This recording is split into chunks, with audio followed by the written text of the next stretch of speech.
Hey designer, Alex here, welcome to the channel and welcome to this new video series here on the channel, which is all about designer money. Over the next 52 weeks we are going to explore how can we as designers make money. We are going to explore some more obvious ways and some ways you probably didn't think about and probably didn't take into consideration. So every single Friday you can check back here on the channel. There's going to be a new way and a new method for you to make money as a designer.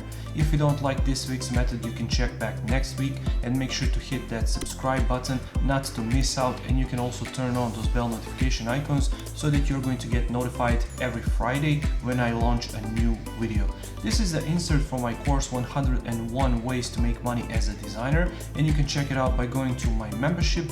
A link is going to be down in the description below. You can check out my membership for all of my courses, all of my design products, practice files for these YouTube videos, private access to the Facebook group, mentorship and much more. So if you're interested, make sure to check out. A link is going to be in the description below. Now without any further ado, let's check out this week's method.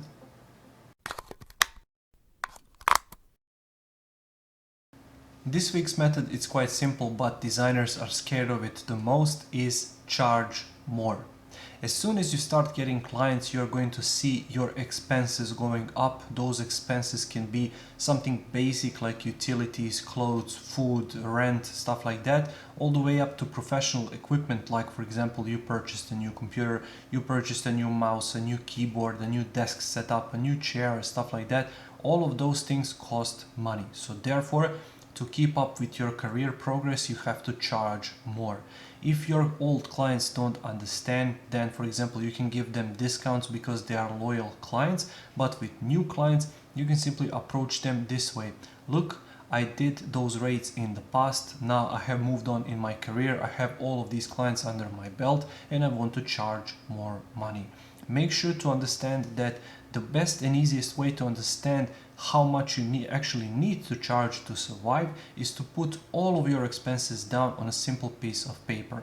Put all of your expenses down, from food to utilities to computer to internet bills to all of these subscriptions that you might have, for example the Creative Cloud subscription and stuff like that, and see how much actually you need to charge to be at the zero, to be in the blank, and then after that all of it is profit. But make sure to understand that all of that profit that you put in, see how far you want to reach that year and how far you want to grow. For example, if you need a car that year, you need to understand how expensive that car is going to be, not just to purchase but to run as well, in terms of fuel, in terms of parking, in terms of service, in terms of stuff like that. So you need to factor all of those costs in, otherwise you're going to be at a loss. Especially if you're working for yourself as a freelancer, you have to factor all of those different expenses in to understand how far you can go with the current rate you are in, so you can understand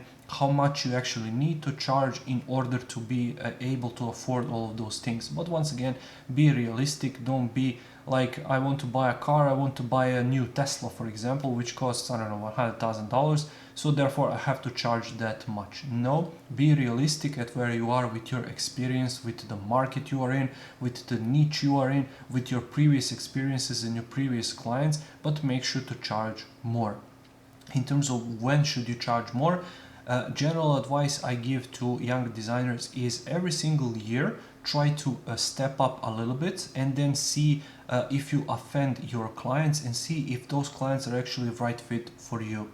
Every single year increase your prices because your experience increases and your equipment increases as well, your rent increases as well, your business operating costs increase as well. So therefore you have to charge more just to sustain your lifestyle and to sustain your business. So therefore you can see over the next few years how much money you're actually going to need to sustain your business and how much money can you actually charge to your future clients. But once again, you have to charge more. You cannot stay where you are at the moment because there is a good chance that you cannot sustain yourself from what you're doing at the moment. And if you can, make sure to consider to actually charge more just to see where it can take you just a little bit. You don't have to be too greedy. As I said, just be realistic with yourself, with your market, with what your clients can actually afford, and with the amount of work you actually need to put in to your clients' work. Make sure to understand how far can you actually go with charging more. But charging more, I don't know why designers around the world are afraid of it so much, but it's just so simple, it's just so straightforward.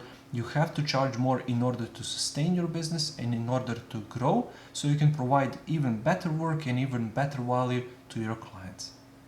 Thank you for watching this video. I really hope you found some value in it. If you did, make sure to press that like button. I upload new videos here on the channel every single week. So if you like this one, make sure to subscribe and make sure to check back next Friday when I upload a new video here to the Designer Money playlist. If you don't like this one, check back next week and see if that one is a good fit for you. And also don't forget to check out my membership.